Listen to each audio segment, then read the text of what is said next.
This is the Compass Podcast, disrupting your day-to-day with experiences of the divine. My name is Ryan Dunn. I'm the host. I had a disruption of my own recently. This disruption was centered around my personal perception of Jesus Christ. I got the gift of a disruptingly fresh take on the actions of Jesus and the actions that we who profess to follow Jesus are challenged to undertake. This episode is gonna hit you with that kind of disruption and fresh take too. For me, the disruption started with this question: did Jesus riot? Consider this story out of the Gospel of Mark, chapter 11. They came to Jerusalem, and Jesus entered the temple and began to drive out those who were selling and those who were buying in the temple. And he overturned the tables of the money changers and the seats of those who sold doves. And he would not allow anyone to carry anything through the temple. He was teaching and saying, "Is it not written, 'My house shall be called a house of prayer for all the nations,' but you have made it a den of robbers." And when the chief priests and the scribes heard it, they kept looking for a way to kill him, for they were afraid of him because the whole crowd was spellbound by his teaching. Damon Garcia is our fellow sojourner and seeker for the upcoming conversation that we're having right here on Compass. He invites us to think about what actions like this meant for Jesus's view of holy action and belief. It's a bit of a disruption if you grew up with the notion of Jesus being a calm and passive presence seeking to teach people about the afterlife. Instead, Damon comes at us talking about Jesus in the here and now and disrupting our acceptance of systems of harm and injustice. Let's meet Damon Garcia. He is a public theologian, a writer and video essayist. You can find his work on YouTube and in the book, The God Who Riots, Taking Back the Radical Jesus. Damon helps people unsettle and untangle the influence of Christian teachings that have done harm in the past, things like colonialism. So let's get talking with Damon Garcia on the Compass Podcast.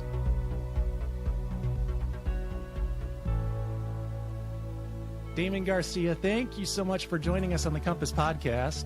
Thank you for having me. I'm excited. I want to hit you with a deep theological question. It's one that you bring up in the book, and you treat it you take it in a different direction than I have generally heard it taken. So here's the question, Damon. Can God make a burrito so hot that not even God can eat it? That is a really good question.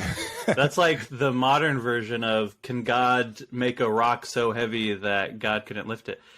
And I bring that up in the book because I have this chapter about the lack of imagination I see among a lot of my fellow Christians.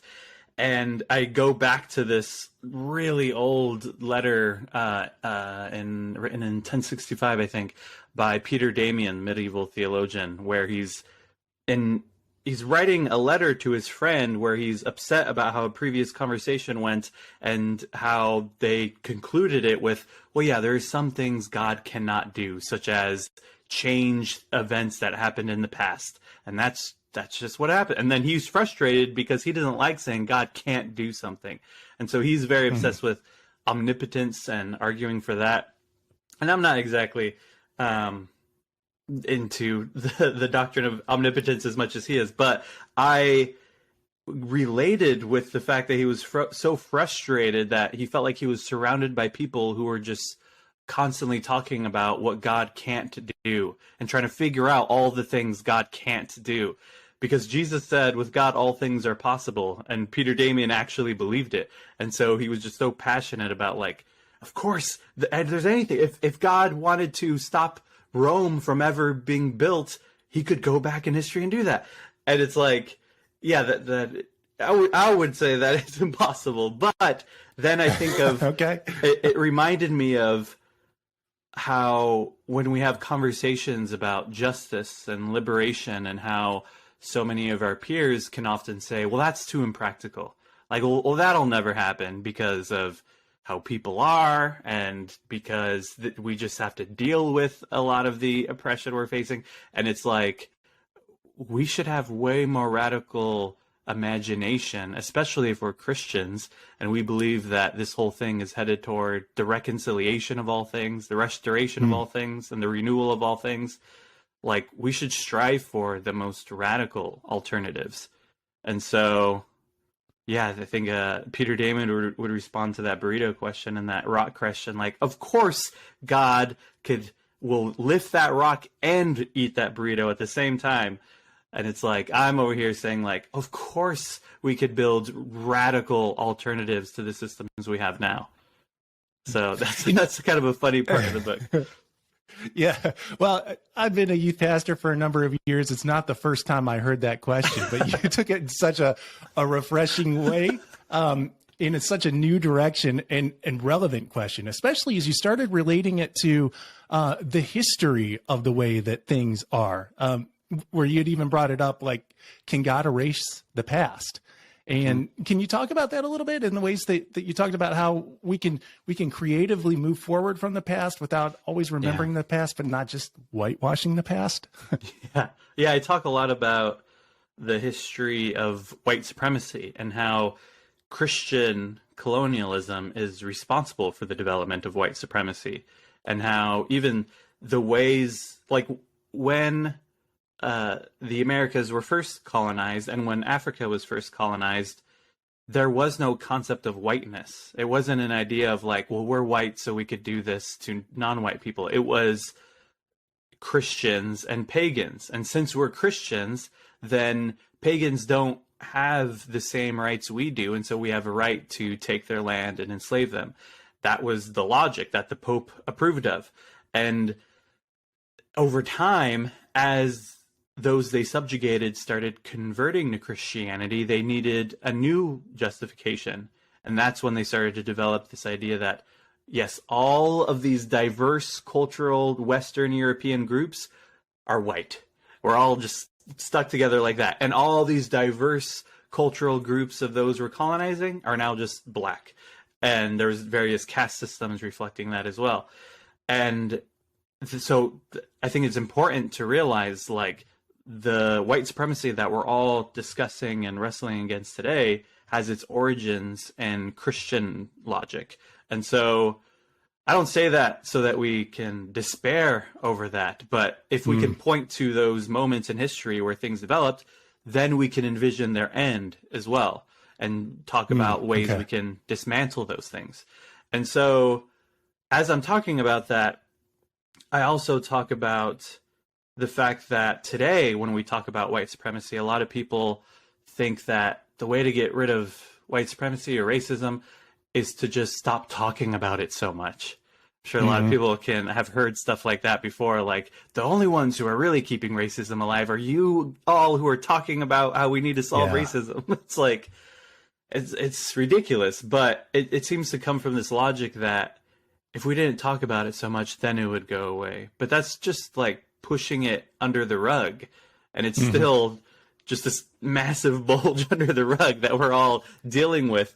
And I talk about how there are other ways to reconcile history, and that requires us to confront the past and confront the institutions that were built with white supremacist logic and colonial logic, and envision their end and work together to make things right, make every wrong right.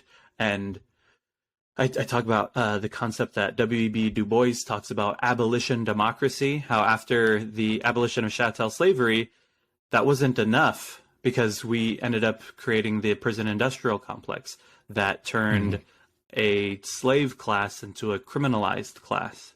And so we need to actually confront those things and talk about the ways that white supremacist institutions are still alive today and how we can build better alternatives in our communities so that we don't need those institutions and we could dismantle them. And that is a totally different understanding of reconciliation, as opposed to let's just stop talking about it so much. Those who are marginalized just need to forgive people in power. It's like that's not, I don't think that's the type of reconciliation Jesus is interested in. Yeah. You shared also in a personal story about in 2017, you in a way had a reconciliation in your understanding of who Jesus is. Where it's in the beginning, you were hearing, I guess, a version of Jesus preached, and you came to a point where you just weren't able to affirm that was true. Can you take us back to 2017 and kind of what you were hearing and how that was unsettling you a little bit in terms of who you were beginning to understand Jesus is? So I grew up in an evangelical church, and then when I was 18, I felt called into ministry and started that whole process, was involved in a ministry program in my denomination and was taking Bible college classes. And then I dropped out of,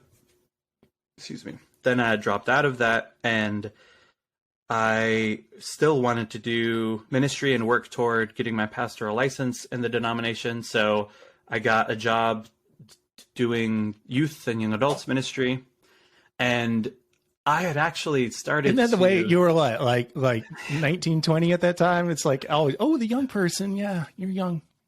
I was. That's your realm. I think I was 24 when I started doing that job. Even still, yeah. And still very young.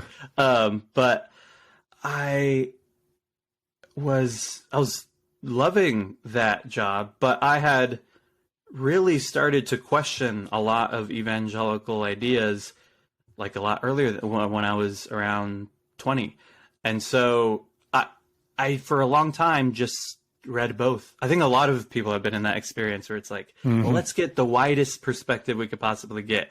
Every time we get a radical, maybe left-leaning book, let's also get the conservative version of it too, and like get the full perspective. I was in that state for a while, and because really I was young and trying to learn a lot of this stuff, because I knew that this was a really big responsibility to be teaching people about these ideas. So I wanted to really know what I was talking about.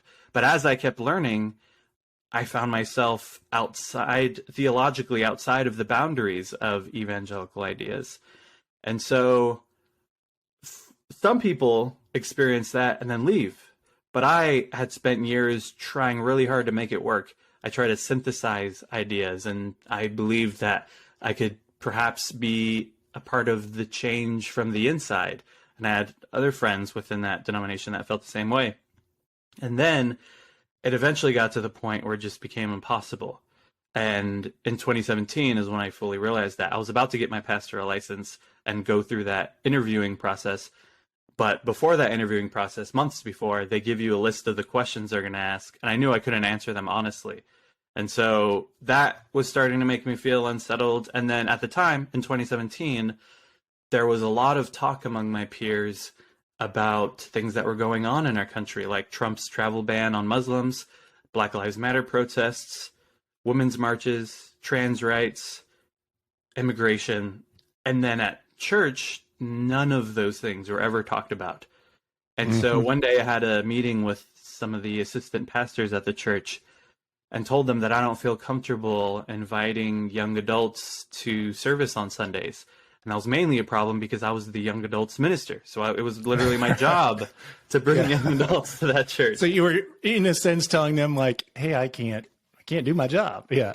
And I told them everything I just said. All the things about here's what people are talking about and why can't we talk about that?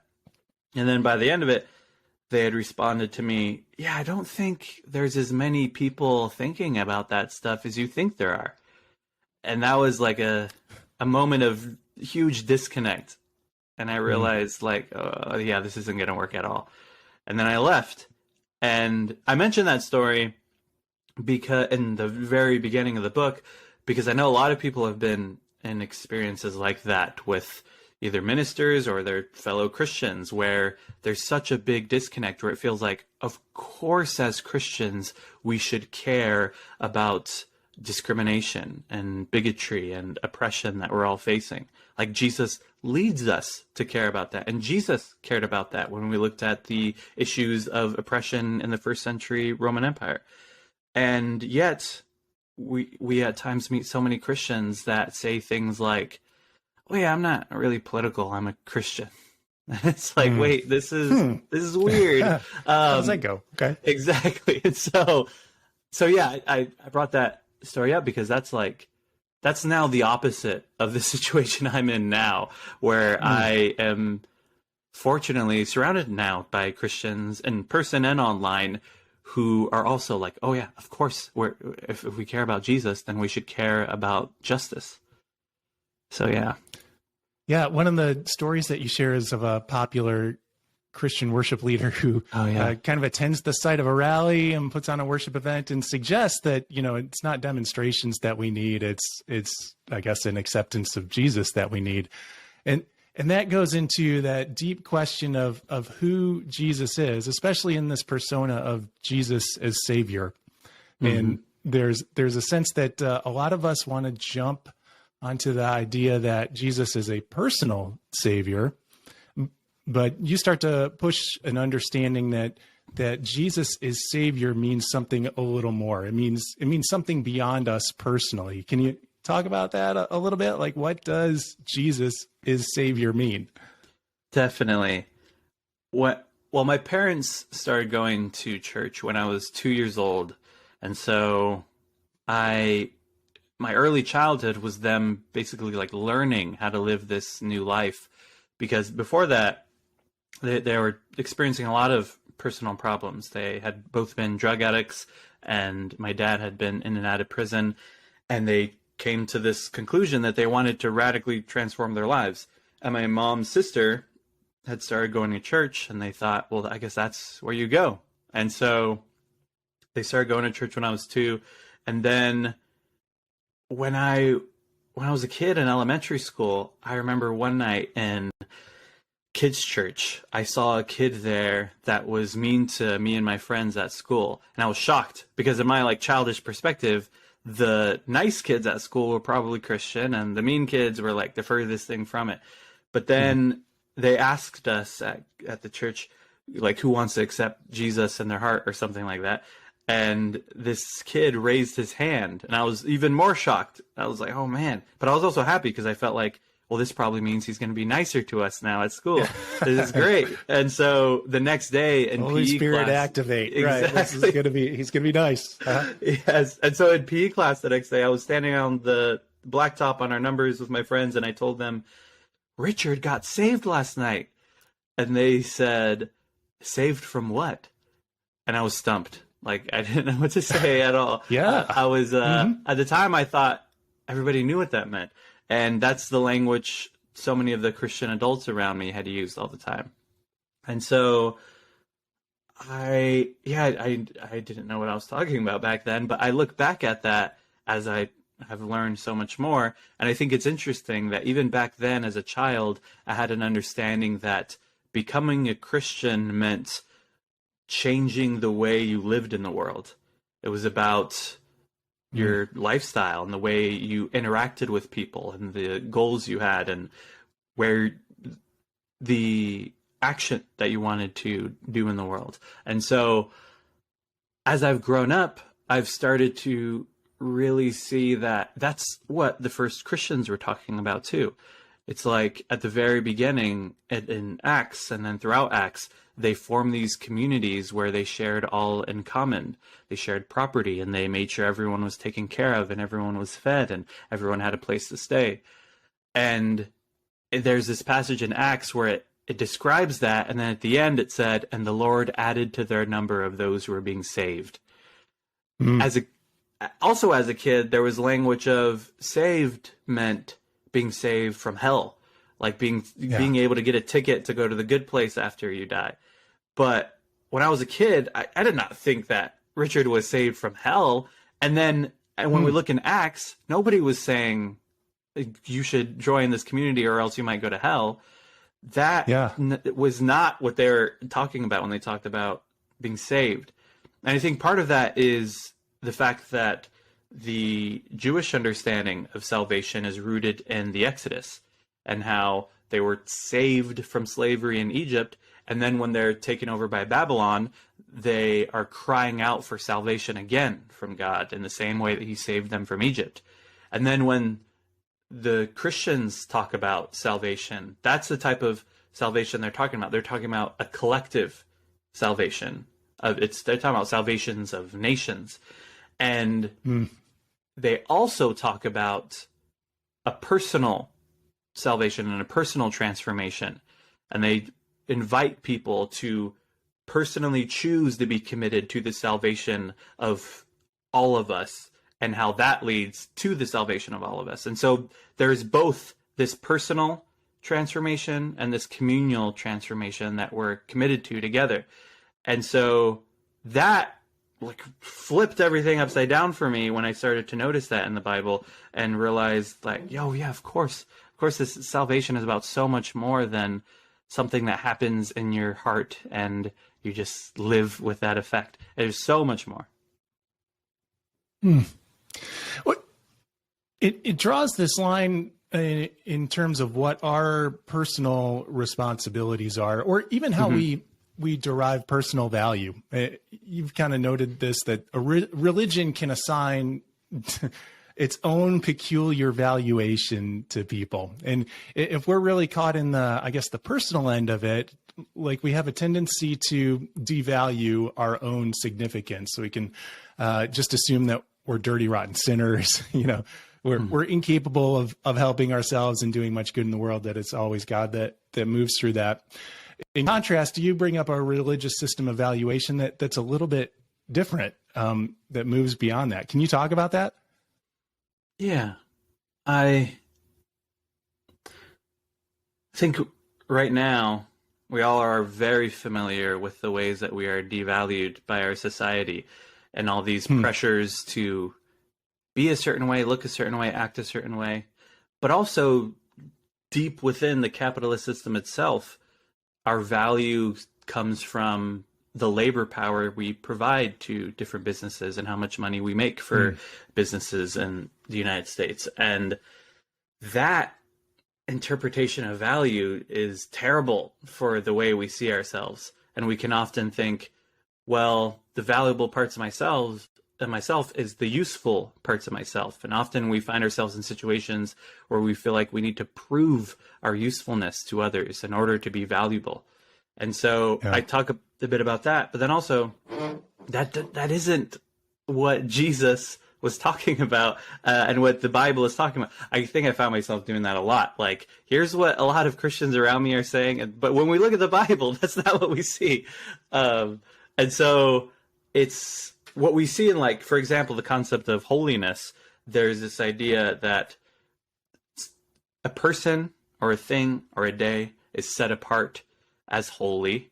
And for the Sabbath day, for example, this is a day we set apart as holy where we can rest from work and discover our true value, be reminded of where our value actually comes from, which is totally outside usefulness or value we provide to others, or our work. It's an inherent value that's like rooted in our beauty. And something is beautiful because it causes immediate delight in someone, but not because it's useful or it provides any gain, but because it is as it is. And then in the New Testament, I find it really inspiring, the story of the Annunciation of Mary, when the angel comes to her and says, "Greetings, favored one." And it says, like, she's perplexed by these words. And I speculate about her being perplexed because she was not favored by her society and her low class and social position. And then the angel says, "You are favored by the Lord." So it's like, yes, you are favored, but you are favored in a much different way. You're favored by someone else, which should be what we are rooted in, and acknowledging that we are greatly favored and greatly valued by God. And so if we really believe that, then that should drive us to resist against any systems that say otherwise, that greatly devalue us or say that some of us are more valuable than others. It's like, if we really believe that, no, we are all equally valuable and favored in the eyes of God, then we shouldn't put up with the ways that we are devalued and dehumanized. And yeah, so that's toward the beginning of the book that leads to talking about the ways that people can do that. So what are some practices, or I guess just methods, that you personally have that help you remember what your value is? like I said with the Sabbath, rest is a huge thing because we can get, yeah, go ahead. Well, with that, do you wrestle with feelings of feeling useless when you're engaged in rest? How do you overcome that? Oh, yeah. I wrestle with a lot of guilt around that. And it's something that's like always been there as well. And feeling like, I think what I get stuck in is this idea of, if I can do more, then I should do more. I'm also a type 3 on the Enneagram. That might have something to do with it. The achiever. But so these ideas is something that's really inspired me as I've wrestled with that. And finding times where I can be still, or days or seasons to be more still, it really gets me on track, because we can get so lost in this constant cycle of working and providing value for this system of endless production and endless profit. And when we can be reminded that, no, we are valuable no matter what, then we could get a fuller perspective of what we're doing here on this planet. And so rest is a big one. Also, really trying to surround myself with people that also see that value in me. I think we've all had experiences with friends who seem to just perpetuate that devaluing that the world is doing, and just continues to make us feel like we need to be useful in order to earn their friendship. And then we have friends and family who always remind us that, oh, we just love you for you. That's it. It's not because you're good at this, or you like doing that, or you have that. It's because you are you. And that's something that I've also wrestled with throughout my life, of believing those friends, and also making sure that I have more of those friends in my life and cultivating those relationships. And yeah, those are the things I think of. But I also talk about how, like I said, when we realize those things, then it causes us to act differently in the world. And I also mention the sanitation workers strike that Dr. Martin Luther King Jr. was a part of a week before he died in Memphis, and how that whole strike was centered on this slogan, "I am a man." And they had these signs that said in big, all caps, red letters, "I am a man." And it was a message to personally their bosses who had been mistreating them and giving them unsafe working conditions and terrible wages and not recognizing their union. But then it became bigger than that. It became a mission to the nation of saying, we as the workers, as Black people and Black people in general, we are men. And which it's not just narrowed by men. It's, I'm a human. I mean, that's what they're really talking about. I am a human, so treat me like a human. And that causes us to challenge the ways we're being mistreated. And today, I've been really inspired by seeing unionization efforts at Amazon factories, for example, and Starbucks. My friend the other day showed me this card from Starbucks United and talked about how they're unionizing their workplace and how good it feels that each of them within that particular Starbucks agree that they deserve to be treated better. And so they're doing something about it. And so that's really inspiring for me, and really feels like the type of stuff that this calling of God really leads us to. How do you see the church or the community of faith sharing that message of valuation? Yes, that's really difficult. I think we've all had very many. Dang it. Because should it be that tough? Oh, it's only tough because of how many Christian institutions seem to just perpetuate the ways that we are devalued and dehumanized. And it's like when we talk about how we're valued differently by someone else, by God, in a different way, sometimes when churches talk about that God that they describe is just a bigger, stronger version of those who mistreat us, and it make us feel like we deserve that. Like, I remember as a kid learning about, like, what God approves of and who God actually loves. And it seemed like the people that the church disliked and excluded the most were the most marginalized people, like the LGBTQ community, for example. It was like, the people who are being most mistreated, the church was basically like, oh yeah, they deserve that mistreatment. And also here's a bunch of other reasons why they deserve it even more. And I was told that if we were accepting of queer people, then we would be compromising with the world that is too accepting. Yeah.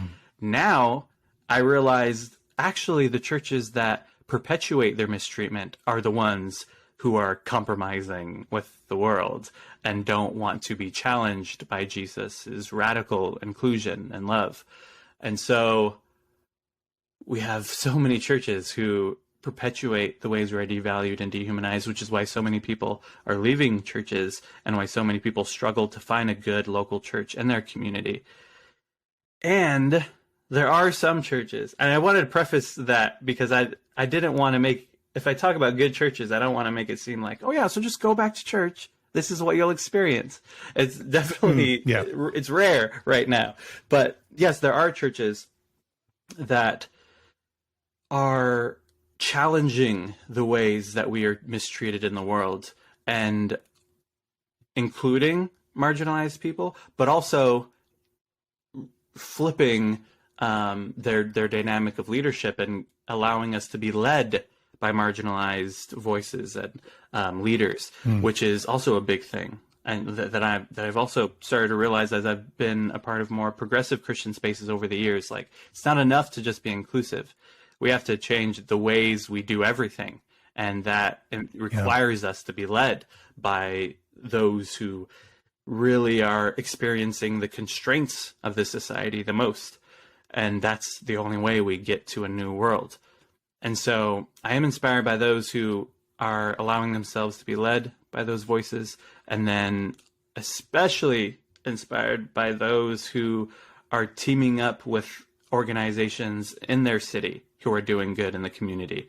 Because I think churches have a tendency to realize what needs to be done in their city and then say, so we're going to start a program and we're going to get everybody to volunteer in this program that we lead, when there are organizations already present in the community who have way more experience and do it better and just need support, need funding, they need spaces to do their work. And I would like to see more church leaders really dig into who are the organizations or organization leaders in their city and how they can be a support to them.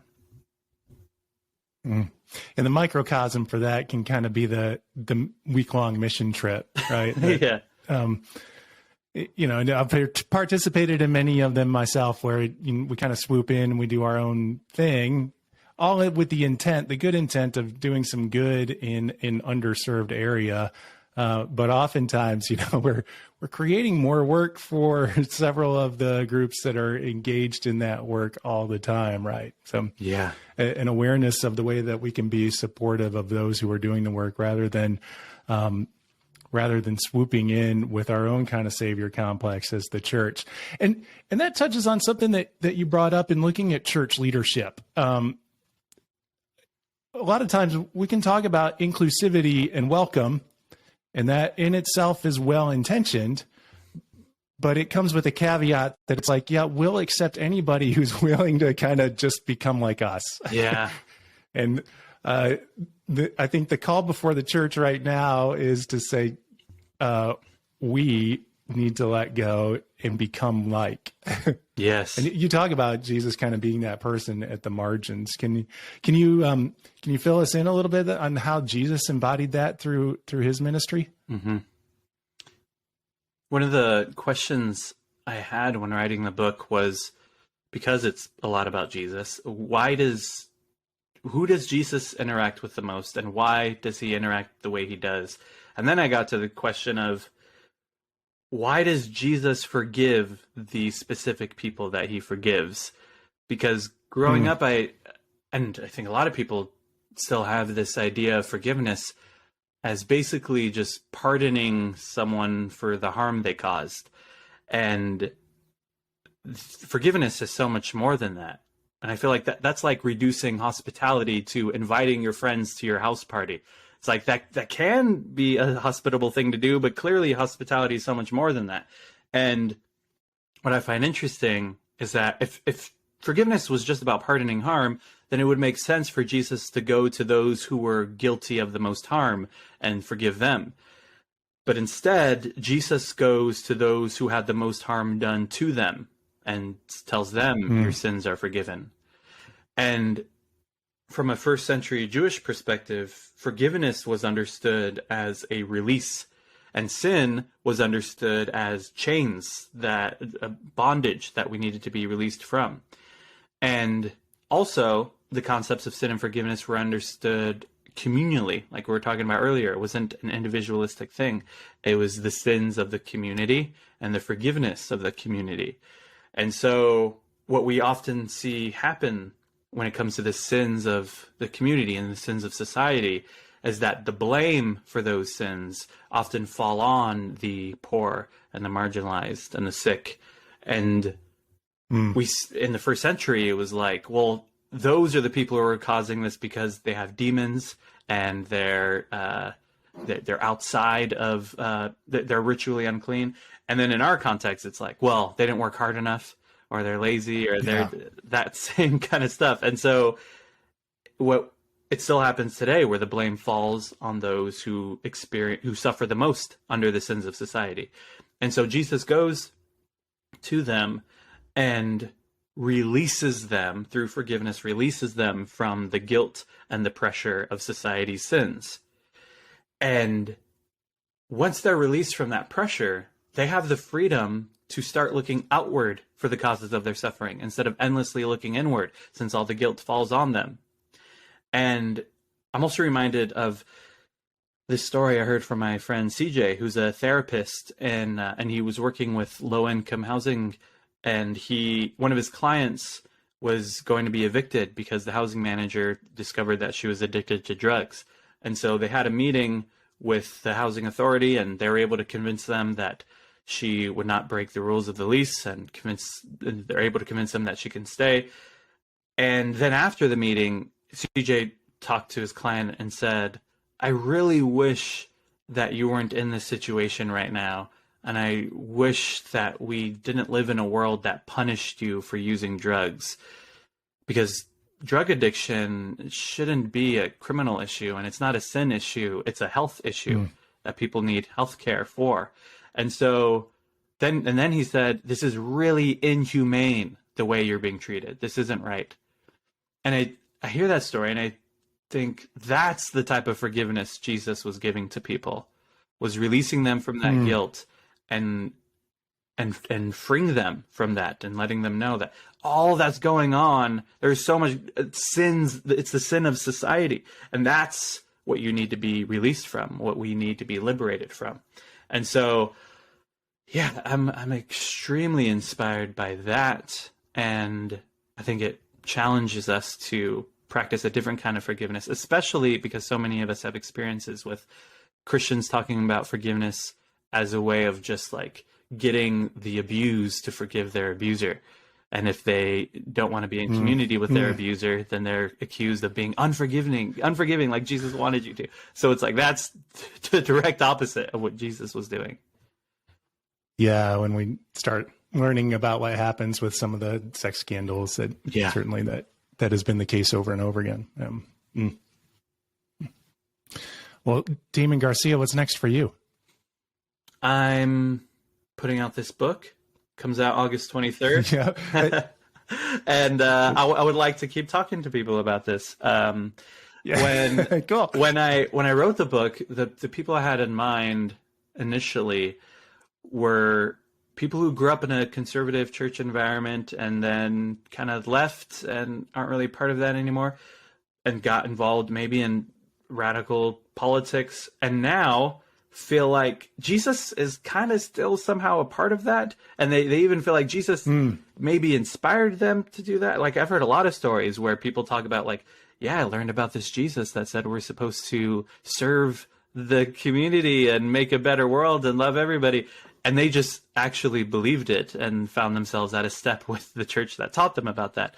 And I wanted to really help people realize that your suspicions are correct. Jesus actually is a lot more radical than some of your peers were saying. And so there is a way to articulate our Christian faith that connects our desire for justice and our faith. And so I want to continue helping people connect those things. And then, of course, also would like to talk to progressive Christians and get them to also see like there's a lot more room to grow. We need a lot bigger imagination as the world is changing and as we're responding to the ways that the world needs to change. Well, where would be a good first step into the world of Damon Garcia? I have damongarcia.com. You could get my book there. And I'm on YouTube. That's really where I started to talk a lot and got a book deal from, is just search Damon Garcia. And also on Instagram and Twitter at whoisdamon.